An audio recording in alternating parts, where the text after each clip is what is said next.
lost my career, lost my marriage, had to sell the family home because I was so in debt, lost all my belongings. I gave them all to my then wife.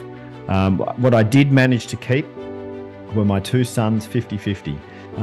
I've learnt that in the last decade that, being honest and vulnerable and letting you really know what's going on for me is such an important part of communication. And now this was the identity crisis, because quite often we identify with our roles, right? Our vehicles. So we identify with these things that are actually temporary, and these things that can and inevitably will be taken away from us at some point in time. So we need meaning that creates the emotional state, which creates the motion. But how do we understand, have compassion for, and develop the ability to build rapport and communicate with people who are really different to us? That's the stuff I find interesting. Let me know if this sounds familiar. Have you ever had the experience of being in a situation where you were told you were not a good communicator? Or maybe you were leading a project, and when you were checking in, you found out that your team was way off course. These are signs that our communication may not be as clear as we think. So why is that? Are we not hitting the high points? What about our intimate relationship? What's happening there? Well, today my guests will lead us as to how we can become more conscious in our communication. Now, before we get into that, I just want to remind you, if you're interested in raising the standards that you show up as a father, a husband, or an entrepreneur, then I encourage you to participate in our Band of Brothers group mentorship program. We're a group of ordinary guys working towards living extraordinary lives. You can find all of this at the Awakened Man Training Academy at members.theawakenedman.net. And with that, let's get on with today's episode. Welcome, everyone, to the Revolutionary Man podcast. I'm the founder of the Awakened Man movement and your host, Alan DeMonso. So before we get into everything, I just want to ask you a couple of questions. How would you rate your communication skills? And if you were to ask someone else, would they give you the same score? I believe a lot of men think they are good communicators, but how are we measuring that? There are still times, even today in my current relationship with my wife, where I will be reminded that she can't read my mind. And I'm standing there thinking, I'm pretty sure I let her know let her in on the topic at hand. See, the point is, many of us, myself included, spend too much time thinking about our responses instead of paying attention to what is happening.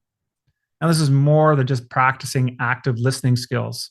And today, my guest will share his experience and how he developed a conscious communication model for men. Before we get into all that, I just want to remind you that if you're interested in raising the standards as a father, a husband, an entrepreneur, and I encourage you to participate in our Band of Brothers group mentorship program. We're a group of ordinary guys working towards living extraordinary lives. And you can find all this information at the Awakened Man Training Academy at members.theawakenedman.net. And with that, let's get on with today's episode. The average man today is sleepwalking through life. Many never reaching their true potential, let alone ever crossing the finish line to living a purposeful life. Yet, the hunger still exists, albeit buried amidst his cluttered mind, misguided beliefs, and values that no longer serve him. It's time to align yourself for greatness. It's time to become a revolutionary man. Stay strong, my brother. Welcome, everyone, to the Revolutionary Man podcast. I'm the founder of the Awakened Man movement and your host, Alan DeMonso. Before we get started, I want to ask you a couple of questions. How would you rate your communication skills? And if you ask somebody else, would they give you the same score? I believe a lot of men think that we're pretty good communicators, but what are we measuring that against? There are still times in my current relationship when my wife will remind me that she can't read my mind. Yet I'm standing there thinking, I'm pretty sure I let her in on what the topic was on the table at the time. The point is, many of us, myself included, spend too much time thinking about our responses instead of paying attention to what's happening in front of us. Now, this is more than just practicing active listening skills. And today, my guest will share his experience on how he developed a conscious communication model for men. So allow me to introduce my guest. Jem Fuller has lived a colorful and global life, from a barefoot backpacker to corporate leader, fire dancer, and traditional tattooist, and a kindergarten teacher to motorcycle courier, masseuse and reflexology laborer, and travel consultant. Now, his time as Now, his time is as a partner and father, coach, facilitator, and retreat leader. He's the author of the recently published The Art of Conscious Communication for Thoughtful Men, and he can be seen delivering his TEDx talks on YouTube. Welcome to the show, Jem. How are things? Hey, Alan, thank you for having me on your show. It's an honor to be here. The mission that you're on is, I'm a champion all the way from down here in Australia, mate. I'm championing your cause. Things for me are great, dude. Thank you. Yeah, really good. And that's not an Instagram profile answer. That's the truth. If I was struggling, I'd let you know. I've learned that in the last decade, that, being honest and vulnerable and letting you really know what's going on for me is such an important part of communication. So I can honestly say to you, today is a great day. Outstanding. And I really appreciate that, because we really do like to have authentic and honest communications, even in the midst of conversations such as this. So as you know, Jem, and as we're getting prepared for today's conversation, is that a lot of the work we do here at the Awakened Man is about everyone being on their own hero's quest. And while I read a little bit about your story and some of the things you've done, a more specific question for you is, tell us about a particular time in your life, though, where you felt challenged, maybe even lost, and knew things had to change. What did you do, and how did that experience shape you into the man you are today and the work that you're doing? There have been, many times when I've been challenged, and quite a few times where I've felt lost.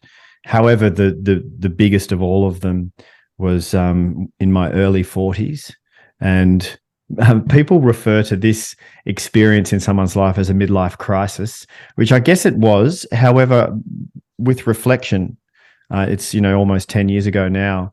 It was really a midlife opportunity, and to some degree, without sounding too woo-woo, it was a midlife awakening. It really was. And so I found myself in my early 40s and lost almost everything. Lost my career, lost my marriage, had to sell the family home because I was so in debt, lost all my belongings. I gave them all to my then wife. What I did manage to keep were my two sons, 50-50. So week on, week off with my boys, thankfully. And they were little at the time. They were quite young, 8 and 6 years old. But if it wasn't for them, mate, I had got as far to rock bottom as almost giving up. And if it wasn't for those two boys, perhaps I might have, but I didn't. And that's when I started to turn everything around. And the last 10 years has just been a really quite a remarkable journey of creating the life that I should be living. Absolutely. And what a way to get started here. And we are kindred spirits here, because the foundation of the work that I'm doing is so close to what your experience was. I too went through some pretty challenging experience. My first marriage to my high school sweetheart ended about 25 years ago. And, it was one of those experiences where I felt that this was going to be like, this is that soulmate idea. And just like you, lost everything. And unfortunately for me at that time, I didn't have the wherewithal and the understanding of how to be there as a father. And so my boys were in and around the same age. And they were really, while they had this surrogate father that had stepped into the picture, and it's kind of funny because today we're pretty close friends as in that scenario. But because maybe when it happened a little bit older for you in life, and you said in your 40s there, did you find that your life experience gave you the opportunity to become more conscious even at that stage before you really got into doing this consciousness work? Yeah, absolutely. I had an identity crisis to some degree in my late 20s as well, and that was the catalyst for that was a broken heart also. And I really I was 28 through that experience, and much less wise than I was at 42. And I'm sure I look back to 42 and I'm more wise now than I was then, and so on, right? Hopefully we continue to evolve and improve. And so the first time I had an identity crisis, it was really scary, man, really scary. And I was in London, and I ended up abusing drugs, and I ended up with a stutter, and I would look at myself in the mirror and just see an ugly mess of a person who I had no idea what any purpose to life was or anything like that. And luckily, my sister was my angel that time round. My sister flew into London and reminded me that I was actually in London saving money to get back to India. I still do have a love affair with India. I've spent many years there, but she reminded me that I was on my way back to travel around India again, and so I got the money together that I needed and left London, got to India. And now this was the identity crisis, because quite often we identify with our roles, right? Our vehicles. So we identify as so-and-so's husband, or you identify as the career that you do. I'm a coach, or you identify as your hobbies. I'm a surfer or a piano player. So we identify with these things that are actually temporary, and these things that can and inevitably will be taken away from us at some point in time. So what I found this out the hard way, is that when your sense of identity is reliant upon external things that can be taken away from you, when they're not there anymore, you have no idea who you are, right? That's the identity crisis. So then I commenced, this is back in the 90s, in 1998, actually, I commenced a year of a quest in India on my own. I traveled on my own for a couple of years. And at the start of that year, I had no idea who I was. I knew who my parents were, but I hadn't really been in touch with them. But I didn't know who I was. If someone said, "Hi, who are you? What do you do?" I was like, I don't know, man. My name's Jem. I don't really do anything. I don't know what I'm doing. So then I ran an experiment, Alan. I thought to myself, right, I'm going to let go of all identification. I'm going to let go of all design on the future. I'm just going to wake up each day and see what I feel like doing. I let go. And what ensued was a remarkable year of flow. It was absolutely incredible. And the synchronicity throughout that year and a half was just off the charts. It ended up being a really beautiful year. And I realized that an identity crisis is an identity opportunity, because I could be anyone I wanted to be. And what did that look like?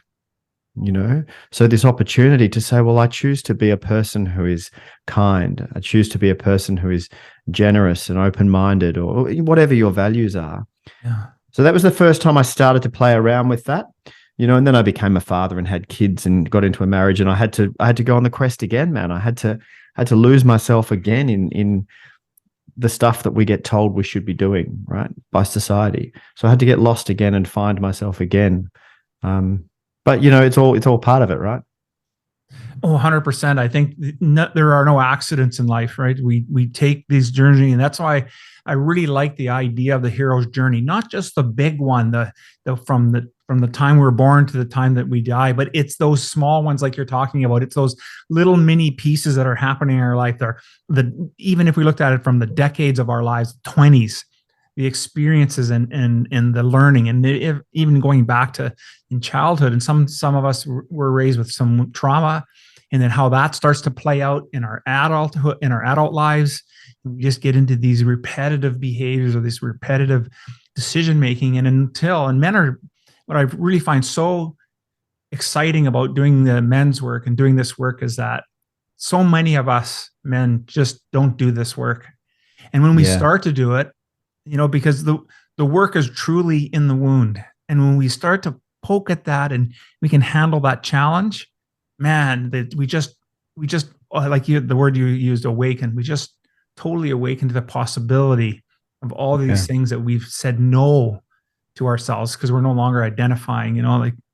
I was a chef for a long number of years, and that's how I would would relate to myself as that's who I was. But truly, it's much different. And so I wanted to ask you. You talk a lot about purpose in your work as well, and so what is your definition of living a purposeful life? I love that question. From a certain perspective, so if it was possible to step outside of the human perspective, if you and I could be a mountain for a moment, I'm guessing that from the mountain's point of view, there's no meaning to life. Life just is, right? Yeah. And perhaps from the universal point of view, from the universe's point of view, It just is, right? The universe is expanding, and the combination of atoms, subatomic and atomic and molecular particles are becoming more complex. But really, is there any meaning to life? Perhaps not. But from the human perspective, which is the one that we've got, we make everything mean something. There's got to be meaning, otherwise there's no motivation to do anything. If something has no meaning to us, we're very lackluster. We're almost apathetic. We need meaning that creates the emotional state, which creates the motion. And I've done a lot of thinking about this because I coach people in this space, and we know from conducting research on people that people who have a sense of meaningful work or purpose beyond survival. So we all need to survive. I get that, right? But once you're ticking the survival box, so if you've got enough food and you've got a roof over your head, people who have a sense of meaning or purpose to their life and their work, they're more resilient, they're more focused, their well-being levels are higher, they're happier, they have more direction, So there's so many benefits to having a meaningful life. And you get to make it up, right? You get to make it up. If you feel like this is the purpose to your life and you say, do you know what? I think this is the meaning to my life. No one comes and knocks on your door and says, we're the meaning police and you've got it wrong. That's not your purpose, right? No one does that. You get to make it up, and it can evolve and change. You're not etching it in stone. You're not getting it tattooed on you. You can turn around 5 years from now and go, do you know what? Actually, my purpose in life has changed a little bit. And for me, Alan, I've actually got some layers to my purpose, kind of like an onion has different layers, and at the very deepest core of my purpose, the resonation for me in terms of how I want to live, my meaningful life is to live wholeheartedly, i.e. to give all of myself to my life, to learn open-mindedly, because I want to continue to learn, and to give and receive generously. That's my core purpose. But then when I look beyond myself and the impact that I can hopefully have in lives of others, my purpose is to help create more ease and flow for others. And I can apply that personally and professionally. So I feel like I'm living on purpose if I make my children's lives a little bit easier. I feel like I'm living on purpose if I make my woman's life a little easier or help her access her flow. If I can help those around me, my mum, my brother, my sister, or my community or my clients, if I can help people just access a little bit more flow and make things a bit easier for them, I'm living my purposeful life, right? And then my most outer layer, which you'll see on my website, this is my professional vocational purpose, is to help create more conscious leaders and healthier workplace cultures, right? So that's the outward facing kind of business why. The Simon Sinek, this is your organization, what's your purpose, why? But it comes from the layers of all the way deep down inside what life means to me, That is so outstanding, and I'm sure that has taken time to develop and evolve. And as you say, right, that it does evolve and change, and that's what I think is so important as well. And in both the work that we're doing is that, one of the things that I have my group do is every year we revisit, at least once a year, we revisit our values and beliefs around some aspect of our life. So maybe today, or maybe for this next little period, you're focused on the relationships in your life. So what are the values and beliefs behind that aspect, and really challenging it. And then after they've gone through some experience with that, then to go back and reassess it. How has it changed? Has it become more colorful? Have you shifted your values and beliefs? Because I think we get stuck in believing that, well, this is the way it is. And let's face it, what I valued in my 20s, 30s, and 40s are not in my 50s, right? There's I think we get to a point in our lives where we just see life differently because of the experiences we've had. Yeah, absolutely. And I learned something not that long ago. I hadn't thought about this, and I was in a workshop because I facilitate workshops mainly. I love being a participant in a workshop. I love going to somebody else's workshop. It's just such a lovely treat to be able to sit there and not have to facilitate, and also to learn from someone else and their point of view. And this woman was taking us through a values workshop, and she suggested, and I hadn't thought about this before, and she suggested that when we're younger, sometimes some of our values were coming from a place of fear. And then we might have the same value, but it morphs and changes and can then come from a place of love. And this rung so true for me. When I was younger, I loved my dad, but I also was scared of my dad. So I had a fear of my dad. But I loved him, but I also did not want to be like him, because there were ways that he was that I was abhorred by. I didn't want to be. And so I feared becoming like my dad. So the value that came out of that was this fierce independence and this rebellion against the standard way of doing things, because my dad was very conservative. So if you should do something this standard way, if society tells you to do something in a standard way, I would go as far away from it as I could. So what I valued was independence and rebellion, but that was coming from a fear of being like my father. So it came out in a kind of quite a strong way. So I was anti-establishment. I was a bit of a punk in my 20s, right? Then I soften and grow and evolve and go through life and come to my truth. And so the same value now, I value paving my own way and I value my independence, but now it's coming from love and abundance, not from fear and scarcity, but it's the same value. Love that description of how that morphed and shaped, right? And it's about and it is about really understanding and doing that work, because you're absolutely right, because there's lots of different words we can use for the same type of value, because it has different meaning and it changes and evolves. And so what a great point for us to listen to, remember, myself talking to myself here, about how the value itself doesn't necessarily need to change. The meaning we put towards it and how it grows can definitely have a different impact on how it expresses itself today, right? Yeah, absolutely. I think a lot about values, because I believe that when we're clear on our values and we find a way to live in alignment with our values, then that's freedom. We're living our best life. And so I think a lot about my values, and my values also constitute my current sense of identity. So my I am statement is basically my top values.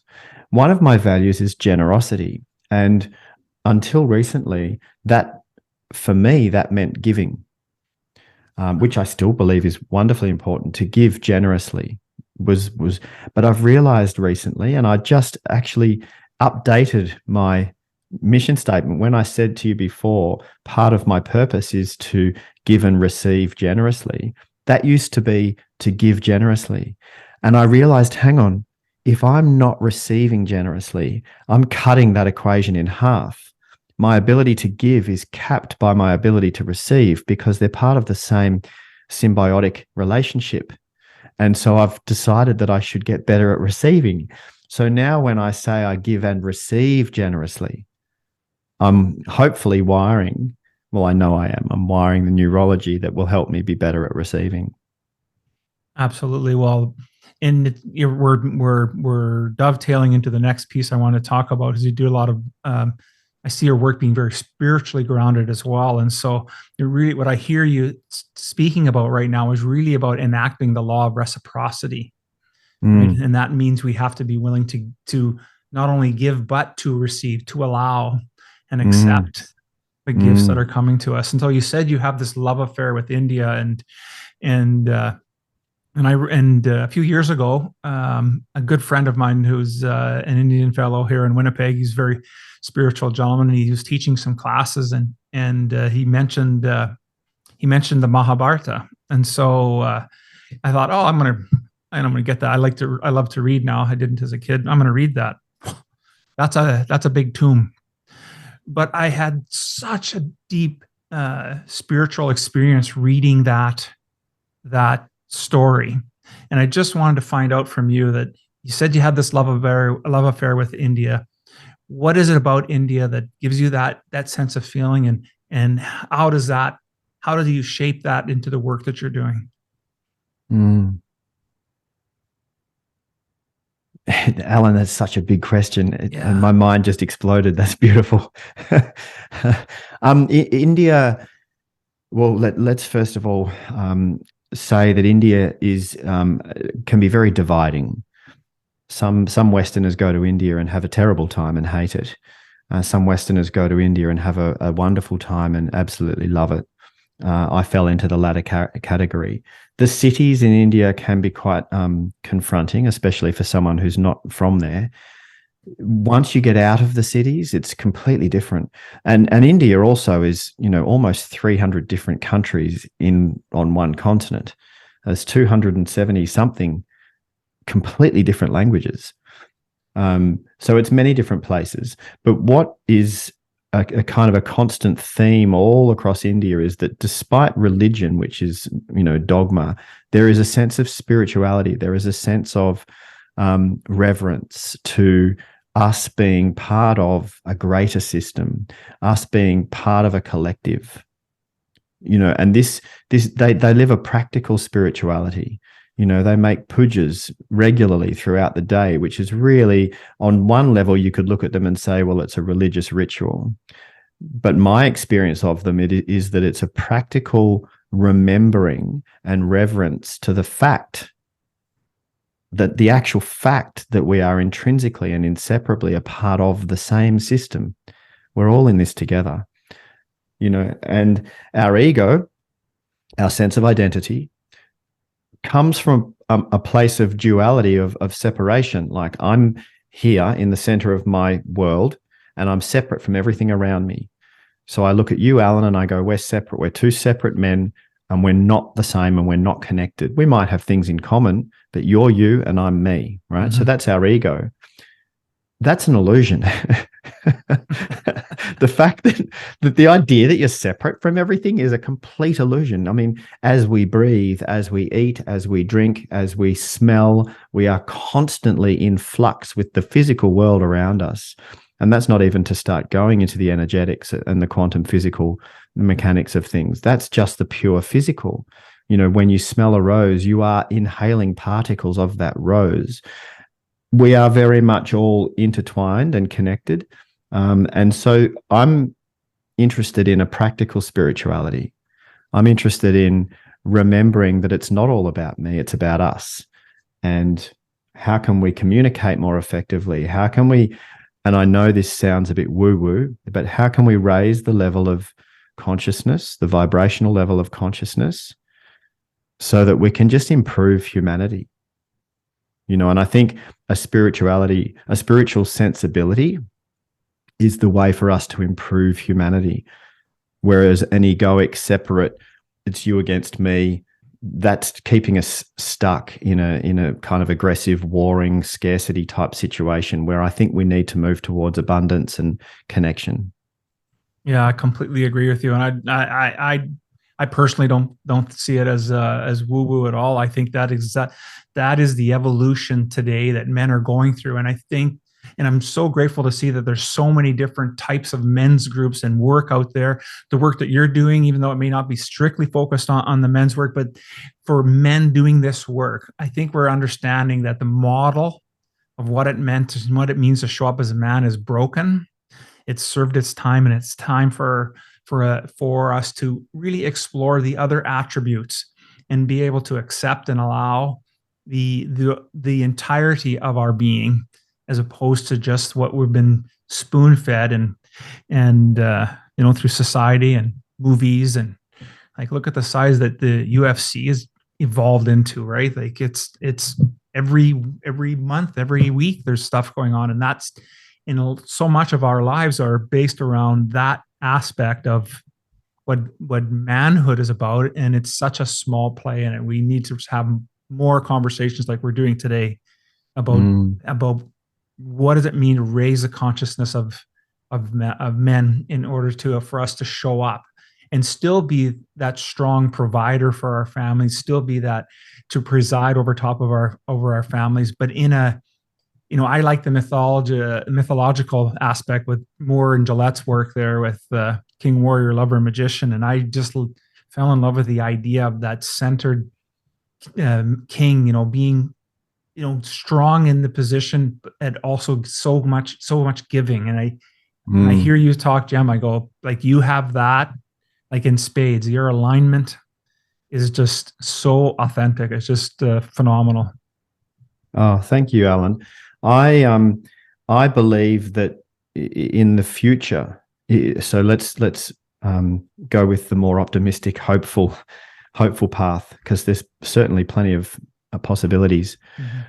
But if I was to look at the future of humanity in terms of the version that I see is more evolved and operating on this higher level of consciousness, we don't need to be violent anymore. That's the past. Mm-hmm. Identifying as, the patriarchal dominance, I need to physically dominate you. I get where it's come from.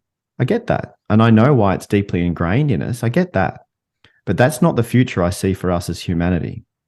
I see it as unnecessary. It comes from scarcity. It comes from when there weren't enough resources and I had to fight you and beat you and potentially kill you so that I could feed my family.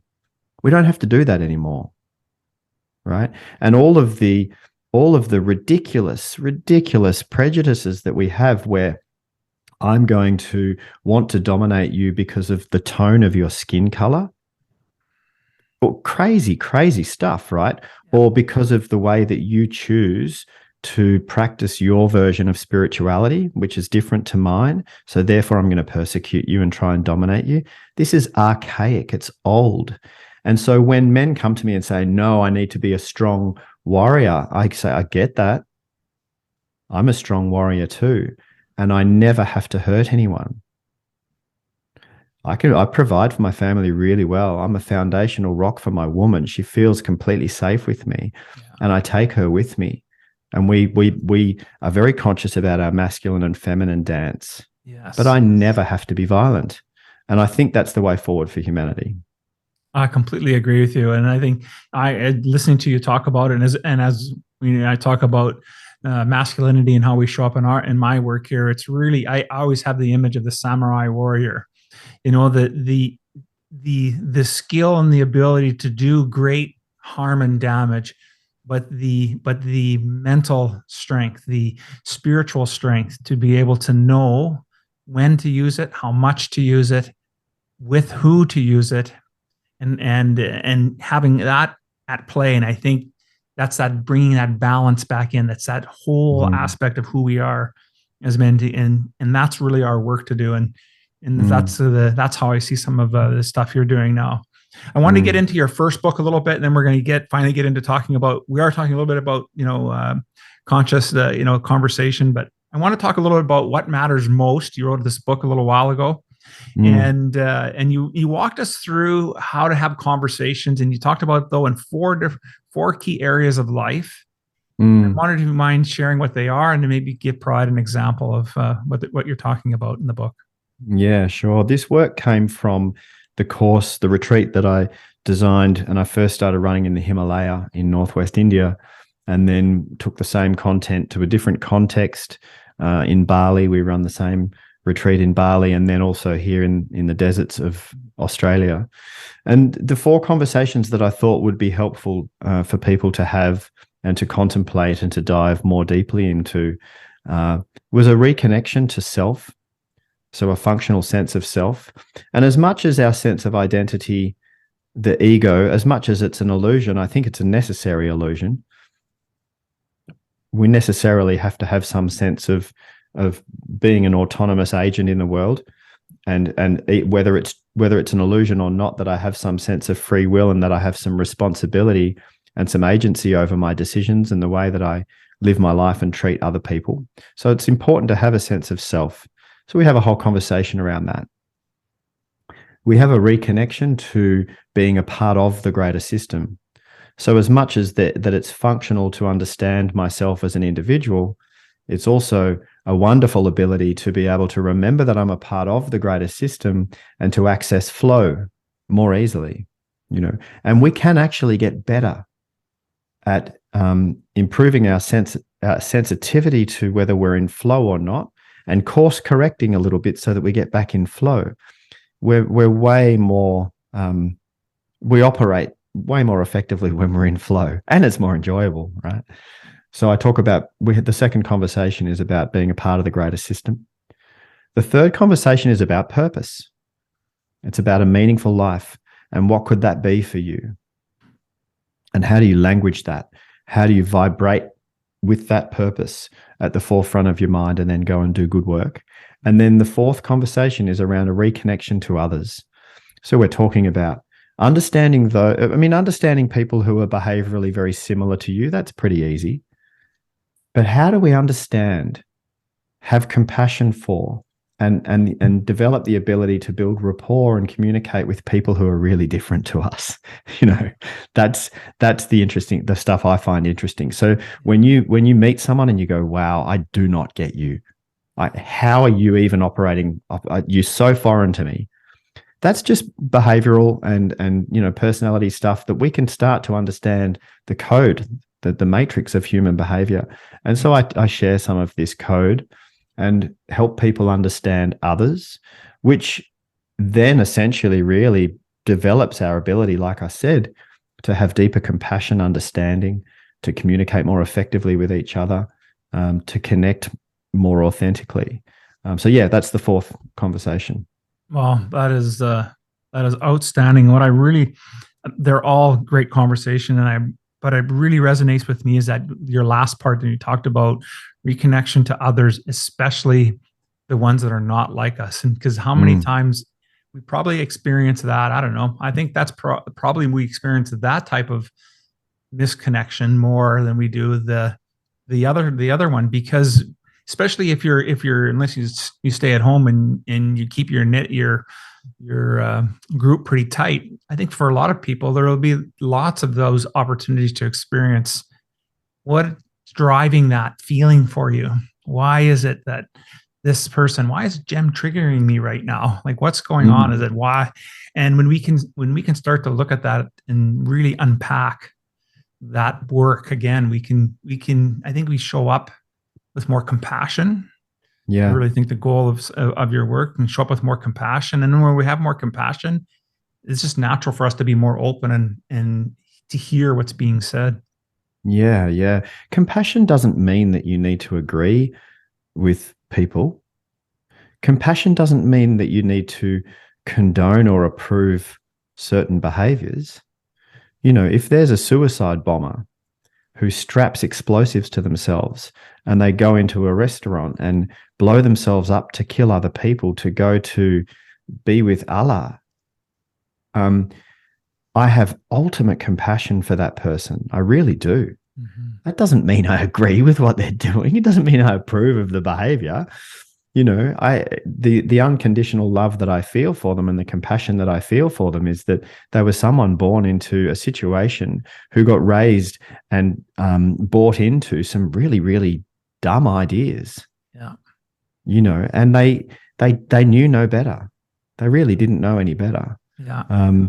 So really, I think ultimate compassion, and then obviously still, I feel at least some motivation to get out there and have conversations like this and to do what I can do to try and help improve humanity. I mean, I would love to see a world where there was no suicide bombers. I'd love to see a world where people didn't mug each other in the street and stab each other to steal their wallets. I would love to see that world. So having compassion doesn't mean that I'm saying, well, everything's okay. I think there's a lot of work to do, but in the moment that someone behaves in any way, they don't know how to do it any different, because if they did, they would. What I really appreciate about what you're saying there, Jem, is you're really talking about separating the humanness of that individual with their spiritualness. And I think it reminds me of a quote. I don't have it exactly, by Ernest Holmes, and he talked about his ultimate spiritual experience where he could see through the thin veil. In other words, he was able to get past the humanness that was Ernest, and could see past that and see the true spirit of who he was. And that's for whatever reason that just came to me in there. I think we need to do that work, and it's so powerful. Now you wrote your second book here. It's The Art of Conscious Communication for Thoughtful Men. Tell me a little bit about the foundation of that book. What was the primary purpose for writing it, and how is it serving the world today? Yeah, sure. The Art of Conscious Communication started out as a book just about communication. And for me, I mean, communication is fundamentally important to our experience of life. Our ability to communicate, not only does it underpin our effectiveness in every aspect of our life, but also without the ability to communicate, we wouldn't have survived the savannah plains. We weren't the fastest, fiercest creature on those plains. And we had to figure out how to work together in social groups, communities. And that all comes from our ability to be able to communicate with each other. So communication is a fundamental part of us, so fundamental that I think it gets overlooked in terms of its importance. And so more conscious communication is just being more aware of the communication itself, more aware of the higher purpose of the communication, rather than just the individualistic need to defend your ideas.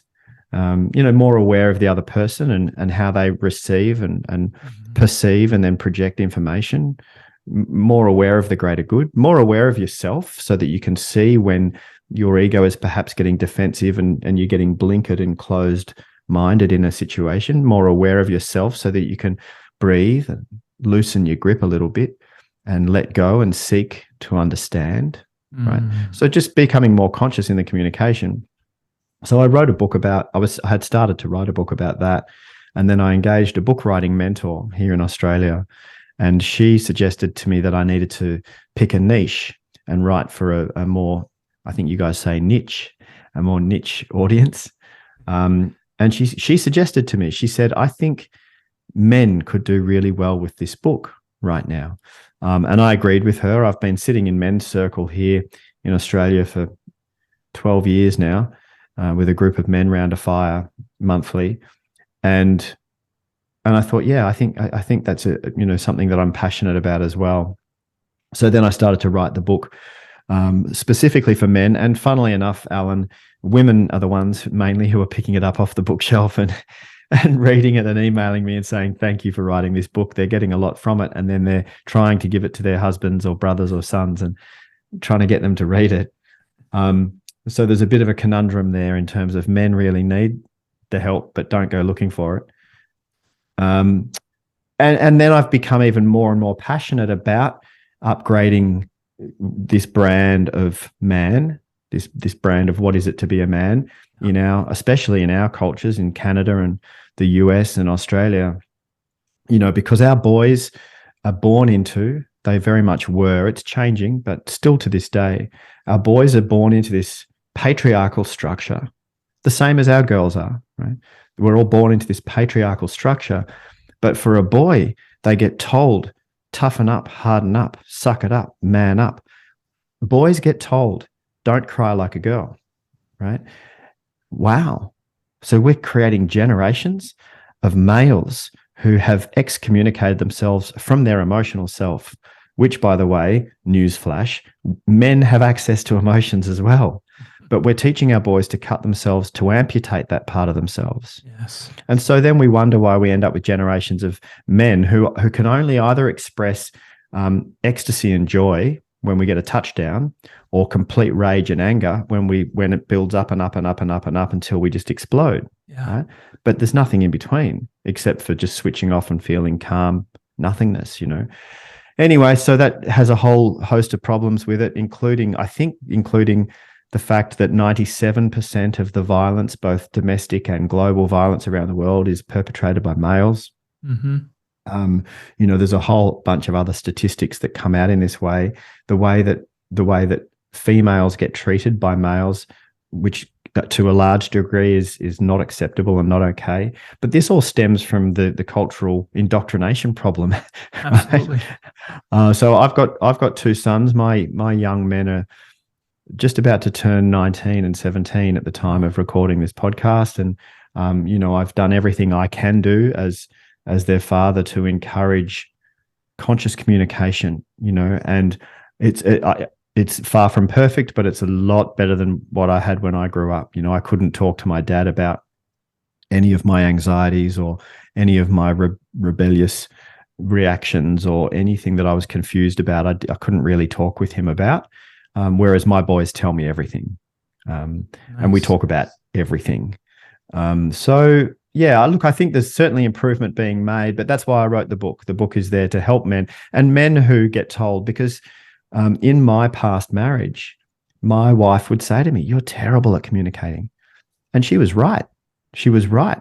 I would feel in a moment that I would get emotional. My mouth would dry up. My words would all start tumbling over themselves in my head, and I'd start to feel frustrated and even angry that I couldn't get my point across. So I would just shut down. Yeah. I'd just go, yeah, whatever, honey, whatever you say. And she'd go, "Don't do that. Don't just say whatever." And I say, "Look, I don't want to fight with you, and I can't communicate right now, you know." And then she told me I was becoming an island. "You're an island. I can't get through to you. Where are you? I feel like I'm losing you." And I was like, I didn't know how to fix it. You know, I really didn't. And so I write to that in the book, you know, and I write to all aspects that I could think of in terms of helping men have some actual strategies. So at the end of each chapter, there's practical applications that you can sit down and practice to help you access those more subtle shades of how you're feeling about anything, and to put that into a calm, centered, conscious way of communicating, which hopefully helps you become more effective. Yeah, I'm sure it does. That's perfect, right? Because as men, we like to have, we like to be able to figure that out and have some structure to it. So you're providing structure, and I'm not surprised to hear that the women are picking up the book. And I think it's good because it also shows that they'll also get an understanding of why the men in their lives are the way they are. And hopefully for them, that helps give them also some perspective. And while sure, hey, or here, honey, I think you should read this book. It may take a bit of time for the men in their lives to come around to that. But I suspect that just having a better understanding of what's going on for the men in their lives will help them come from a different place. Approach it right, and have a better understanding why the men in their lives may be on that island, because he just doesn't know, right? Like all of us, I'm in my mid 50s, so we were raised similarly in similar time frame, even though different continents. That the structure society was the same. My father passed a few years ago. He never told us that he loved us, but we knew that we had a home, a roof over our head. There was food, I'm the oldest of 5. So you had that type of feeling, but we also never had the ability to have that conversation. I didn't know how to have that conversation with them. And I can tell you now that my children are in their, they're just in getting into their late 20s and early 30s, that's the stuff for me that is like why it's so important for this work, to be able to have those conversations and to have interviews and speak with gentlemen such as yourself, with children who are younger, and in hearing the work that you're doing and how it's starting to evolve and starting to sink in for them, for your boys as well, because it'll make them, that experience alone of how you're showing up and raising them will be life-changing for them in their future relationships. Yeah, absolutely. It's we can only do what we can do, right? And you can't force anything on anyone. You can only really offer new ways of thinking and new ways of showing up to people who are curious and who want to know. So that's the people that I work with, the people who want to know, and who are curious. I don't know. I was going to ask you earlier, Alan. Are you through your lens of the work that you do and where you're sitting, are you noticing more and more men that are ready for this work and that are coming to the table? Yeah, I am. I'm what I'm noticing is for sure there's an opening. And funny, the funny part for me is that I hummed and hawed as I started to look at marketing the business and where would I find men. And at first, in the early days, I was, trying to get, doing some marketing in around sports leagues, like, men's sports leagues. We play a lot of hockey here all year round, doing that. And I didn't get a sniff. And then I started looking at more of the healing side of work. And I started doing some marketing and doing some talks for wellness groups. And I got to tell you, that's been the best insight I've had yet. Is that's where, because I think the guys in the locker room, they're going through the stuff, but they don't want to tell their buddy Bob, who's beside them, that they're going through the stuff. But on their own, they'll explore and then make a phone call. Yeah. And so I'm finding that there's still that bit of a hang up.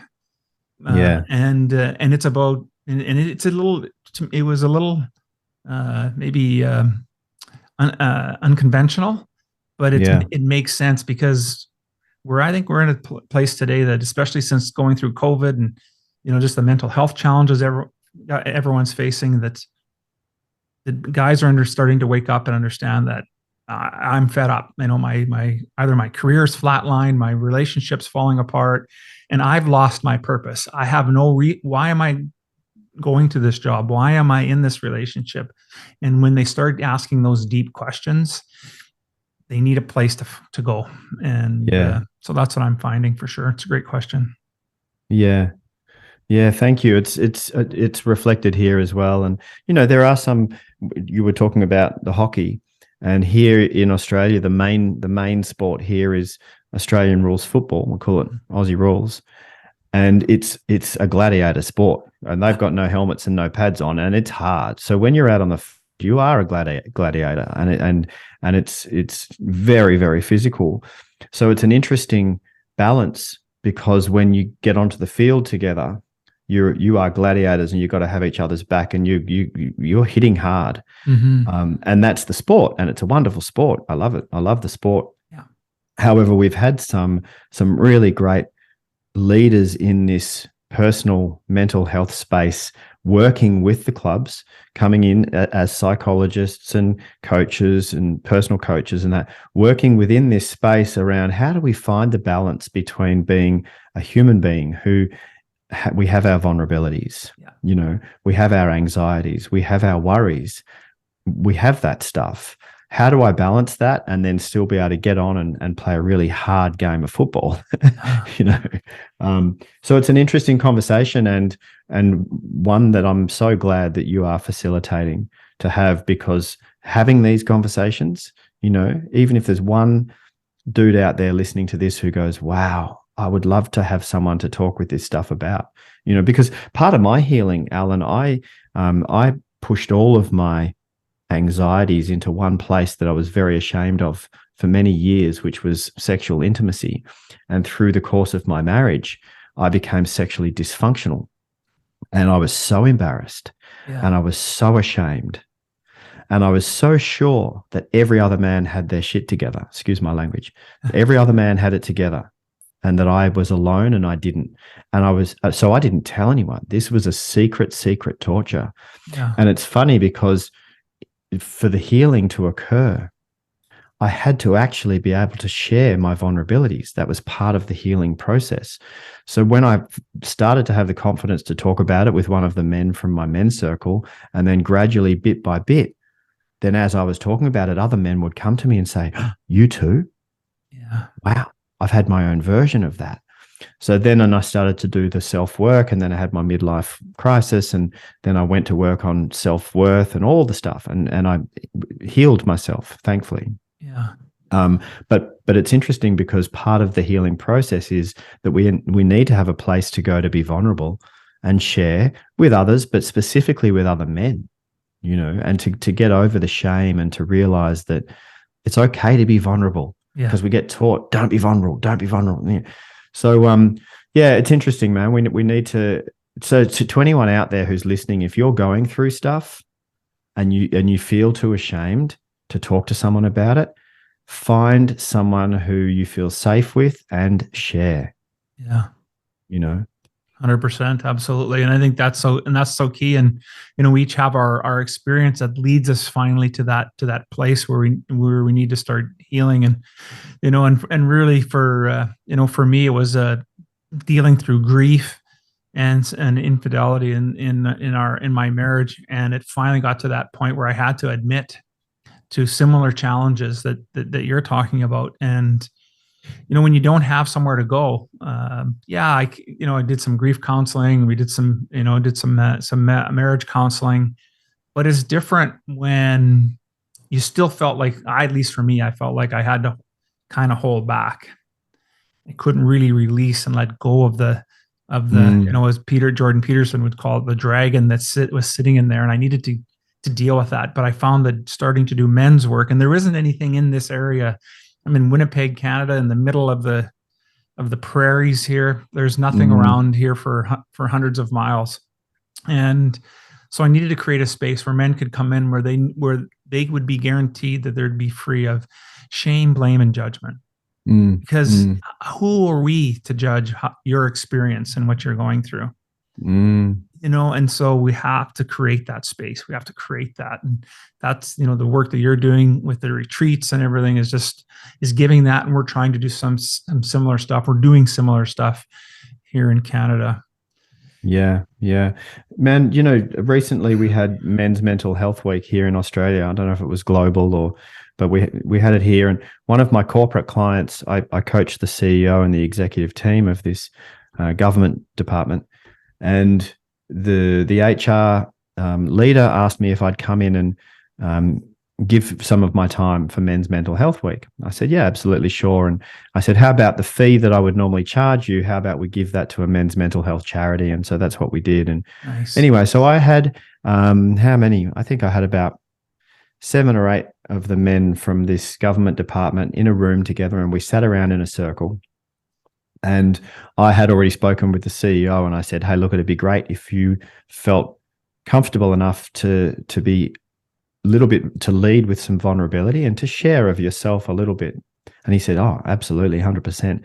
So I started, and I shared openly about some of my vulnerabilities from the past and how I moved through them. And I shared some stories. Everyone in the room was like, eyes wide open, going, what? He's sharing it vulnerable. And then the CEO shared vulnerably, honestly, about some of his struggles. And he shared about how he struggles with anxiety, and sometimes in the morning, how it's hard for him to put his suit on and go to work because the anxiety is so strong. And he shared openly. And one by one, the men just felt safe, and every single man in the room shared. It was almost like they were waiting for an opportunity to be able to share, and the whole thing opened up. Now, this was a few months ago, or maybe it was 6 months ago, I can't remember now. And I've asked recently, how's the culture in there amongst these men that work together? And they said it's incredible. They've got each other's back even more than ever before. There's more compassion. There's more understanding. Yeah. Their relationships have gone through the roof just because they had the opportunity to share with each other. Yeah, absolutely. That's not surprising to hear, and actually it's very, very positive to hear that. What's the best thing that's happened for you since you started doing this work?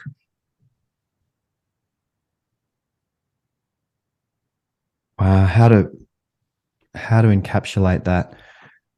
Do you know what? It is coming to my mind first. It is my relationship with my woman. We've been together for 8 years now. It's remarkably wonderful, conscious, connected, sexually beautiful, alive, spiritual in that regard as well. It's easy. We don't fight. It's like, wow, what? When we first were falling in love and getting together, and it was just so connected, and we weren't fighting, and we were questioning, going, aren't we supposed to fight? Doesn't that create the friction or the tension or something? Like, aren't we supposed to fight with each other? And we realized, no, you don't have to fight to still have that polarity, that sexual charge can still be there without fighting. And so we really have enabled each other to expand into our potential as individuals.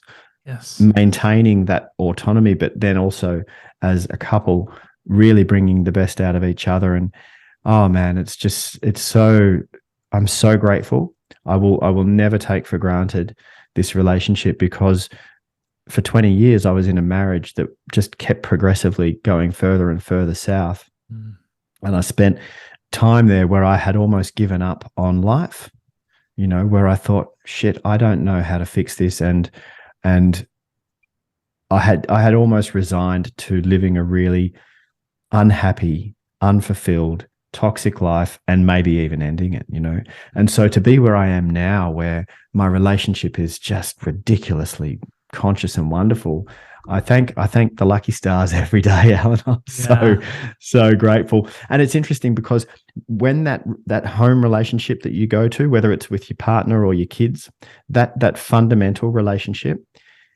when that's humming, then you can go out into the big wide world on your mission, on your purpose, and truly expand into your potential.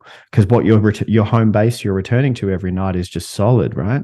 Yeah. But when I was returning home to a toxic situation, I couldn't then go out into the big wide world professionally and be my best self, because there was no congruity there. There was no integrity there, So I coach this with my leadership clients that I coach one-to-one. We're always talking about the health of that home relationship as well, because it's fundamental. So yeah, my life is expanding because of it, Outstanding. So happy to hear that for you. So this is just perfect. And I think you've hit the nail on the head. It's one of our 5, there's 5 pillars of man. And one of them is about marriage, is all about marriage. Cause I completely agree with you. Next to our relationship with spirit, whatever that looks like for you, is the home, and needs to be solid. We've talked about a lot of stuff here today, and maybe there's something we haven't had a chance to talk about, but if there was one thing you'd want our listeners to remember, what would that be? You are exactly where you're supposed to be right now. You made it. You made it. You're here, right? You're not where you're supposed to be in the future yet, because you're not there yet, but you're here. You made it, and you are enough of everything. You shouldn't be more like anyone else. You should be just exactly you, and you're good enough, and you made it. So congratulations. Oh, I love that. I just want to say thank you so much, Jem, for spending time with me today. We were able to leave some breadcrumbs for folks to figure out the art of conscious communication. And we touched on so much more than that. And really, ultimately, we're speaking about helping people live truly passionate and purposeful lives. Now, if men were interested, or women who listen to the podcast, anyone who are interested in getting a hold of you and doing and involved in some of your work and your programs, what would be the best way for them to do that? I guess the easiest way is through my website, jemfuller.com. You can watch the TEDx talk there. You can buy the book there. You can reach out to me and shoot me a message from there. So that's the best way to find out more about the work I do and how to contact me. If you would like to follow me online, I'm posting on Instagram every day, sharing stuff that I hope is helpful. And that's Jem Fuller. LinkedIn, Jem Fuller. Facebook, Jem Fuller. It's Jem Fuller everywhere. So perfect. Yeah. I'll make sure all that information is in the show notes. I just want to say once again, thank you so much for being on the show. It was an outstanding conversation today.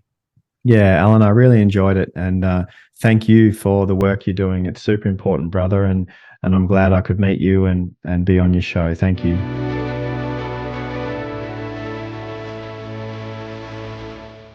Thank you for listening to the Revolutionary Man podcast. Are you ready to own your destiny? To become more the man you are destined to be? Join the brotherhood that is The Awakened Man at theawakenedman.net and start forging a new destiny today.